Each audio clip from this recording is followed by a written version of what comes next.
आज की इस वीडियो में हम बात करने वाले हैं the difference between civil negligence and the criminal negligence. ठीक है, और ये काफ़ी वॉलेटाइल टॉपिक है। ये काफ़ी बार पढ़ने के बावजूद भी स्टूडेंट्स में इससे रिलेटेड काफ़ी ज़्यादा कन्फ्यूजन होता है, और एग्जामिनर्स का तो ये फेवरेट टॉपिक है। इससे ढेरों क्वेश्चंस पूछता है एग्जामिनर फाइनल एग्जाम्स वाइवा में, और थ्योरी में भी इससे काफ़ी क्वेश्चंस आते हैं। ठीक है, तो आज हम कोशिश करेंगे कि इस टॉपिक को इस तरह से पढ़ें कि अगर तुम इस वीडियो को एक बार देख लो ना, तो फाइनल एग्जाम्स तक तुम्हें इस वीडियो को देखने की ज़रूरत ना पड़े।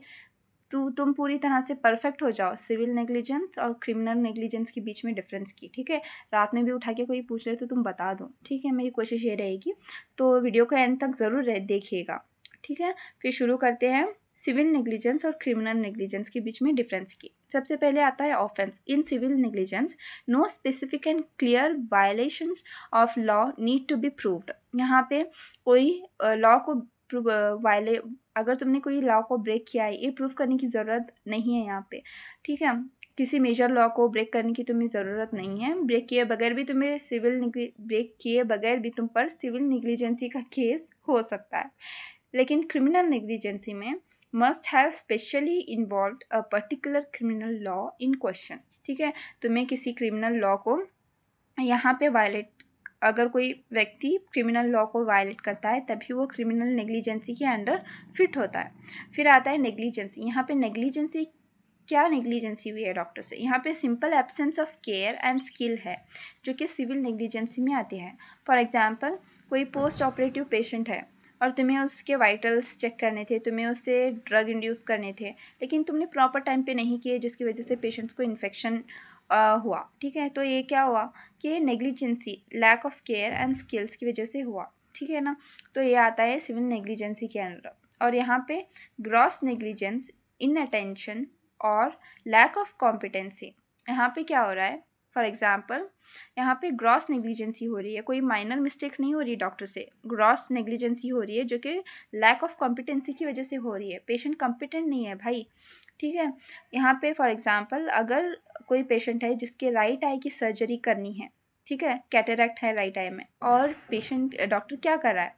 लेफ्ट आई की सर्जरी कर दी डॉक्टर ने। ठीक है, तो ये ग्रॉस नेग्लिजेंसी हो गई डॉक्टर की। ठीक है, तो ये आता है किसके अंडर? क्रिमिनल लॉ के अंडर, क्रिमिनल नेग्लिजेंसी के अंडर। फिर आता है कंडक्ट ऑफ फिजिशियन। यहाँ पर compare to generally accepted simple standard of professional conduct. यहाँ पे क्या होता है कि हम हमारे सिविल नेग्लिजेंसी वाला जो केस है, जो डॉक्टर है जिस पे सिविल नेग्लिजेंसी का केस हुआ है, उसको हम कंपेयर करते हैं एक कॉम्पिटेंट डॉक्टर से, कि अगर वो कॉम्पिटेंट डॉक्टर होता इनकी जगह तो सेम सिचुएशन में क्या करता। ठीक है, और यहाँ पे क्या करते हैं हम? Not compare to single test. यहाँ पे क्या हो रहा है कि हम किसी टेस्ट की बिना पे नहीं करते कि भाई कोई कॉम्पिटेंट डॉक्टर होता तो ये टेस्ट करता, वो टेस्ट करता। इसके बेसिस पे हमें डिसाइड नहीं करते कि वो डॉक्टर का जो नेग्लिजेंसी है वो क्रिमिनल नेग्लिजेंसी में आता है या सिविल नेग्लिजेंसी में। यहाँ पे ग्रॉस मिस्टेक हो रही है डॉक्टर से। ठीक है, ग्रॉस नेग्लिजेंसी हो रही है, किसी एक टेस्ट की बिना पे हम ये नहीं कह सकते कि क्रिमिनल नेग्लिजेंसी हुई है। फिर आता है consent for the act, good defence cannot recover the damage. यहाँ पे क्या हो रहा है कि अगर पेशेंट आ रहा है टीबी का, ठीक है, डॉक्टर ने देखा और सारे इन्वेस्टिगेशन किए, डॉक्टर को मिला कि जो पेशेंट है वो सफ़र कर रहा है टीबी से। डॉक्टर ने प्रिस्क्रिप्शन दिया, स्टैंडर्ड प्रिस्क्रिप्शन, और सारे जो जो चीज़ें बतानी थी वो सब कुछ डॉक्टर ने बताया पेशेंट को, और कहा कि ये साइड इफ़ेक्ट्स हो सकते हैं। और जब पेशेंट्स ने दवाइयाँ ली, फिर पेशेंट्स को आए साइड इफ़ेक्ट्स। ठीक है, और पेशेंट ने क्या सोचा, शायद डॉक्टर ने मुझे रॉन्ग प्रिस्क्रिप्शन दिया है, और उसने क्या किया, सिविल नेग्लिजेंसी का केस कर दिया डॉक्टर के अगेंस्ट। लेकिन डॉक्टर के पास एविडेंसेस हैं कि उसने सारे इन्वेस्टिगेशन किए थे और स्टैंडर्ड ट्रीटमेंट दिया था।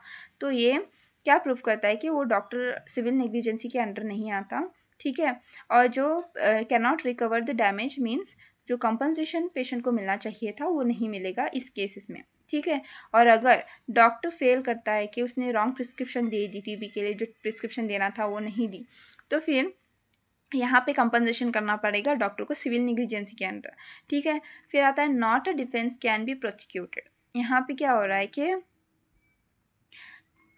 अगर पेशेंट के लेफ्ट आई की सर्जरी हो गई, अब डॉक्टर क्या कर रहा है कि नहीं, मैंने तो सर्जरी से पहले कंसेंट लिया था, इस चीज़ को लेकर डॉक्टर आर्ग्यूमेंट नहीं कर सकता इस क्रिमिनल नेग्लिजेंसी से बचने के लिए, बिकॉज कंसेंट जो है वो राइट आई की सर्जरी के लिए दिया गया था, और फर्स्ट ऑफ ऑल कंसेंट जो है ट्रीटमेंट के लिए दिया गया था, ना कि नेग्लिजेंसी के लिए।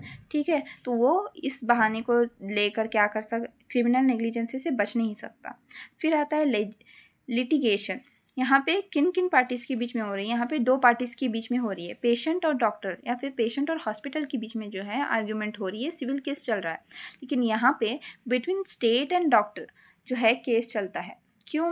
क्योंकि जब क्रिमिनल लॉ ब्रेक होता है तो वो इंडिविजुअल पर्सन को बिलोंग नहीं करता, वो पूरे स्टेट को बिलोंग करता है, क्योंकि स्टेट की जिम्मेदारी है राइट्स और प्रोटेक्शन प्रोवाइड करना पब्लिक को। ठीक है, तो स्टेट क्या करेगा, प्रोसिक्यूट करेगा अक्यूज्ड को ऑन बिहाफ ऑफ सोसाइटी। तो ये तो यहाँ पे किसके बीच में होगा, litigation between state and doctor के बीच में होगा। ठीक है, और यहाँ पे ट्रायल किस में होगा, सिविल कोर्ट्स में होगा, और क्रिमिनल नेग्लिजेंसी में क्रिमिनल कोर्ट्स में होगा। फिर आता है evidence. Strong evidence is sufficient. अगर डॉक्टर के पास स्ट्रॉन्ग एविडेंसेस हैं कि मैंने राइट ट्रीटमेंट दिया है, तो डॉक्टर जो है सिविल नेग्लिजेंसी के लिए रिस्पॉन्सिबल नहीं है।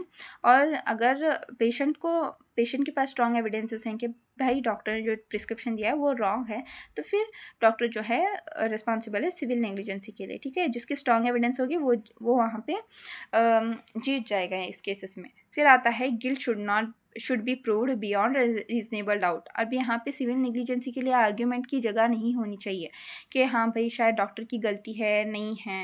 यहाँ पे स्ट्रांगली जो एविडेंस है वो सजेस्ट करनी चाहिए कि भाई डॉक्टर की ही गलती है, उसी की ग्रॉस मिस्टेक्स की वजह से, ग्रॉस नेग्लिजेंसी की वजह से पेशेंट्स की आज ये हालत है।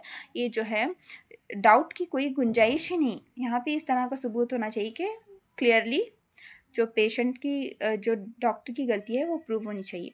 ठीक है, फिर आता है पनिशमेंट। यहाँ पे क्या होगा, ज़्यादा से ज़्यादा कंपनसेशन करना होगा डॉक्टर को पेशेंट के लिए, और यहाँ पे क्या होगा, इम्प्रिजनमेंट अलॉन्ग विथ कंपनसेशन भी हो सकता है डॉक्टर को। ठीक है, so this is all about the difference between civil negligency and criminal negligency. अगर वीडियो अच्छी लगी हो तो प्लीज़ लाइक, शेयर और सब्सक्राइब कर दीजिएगा।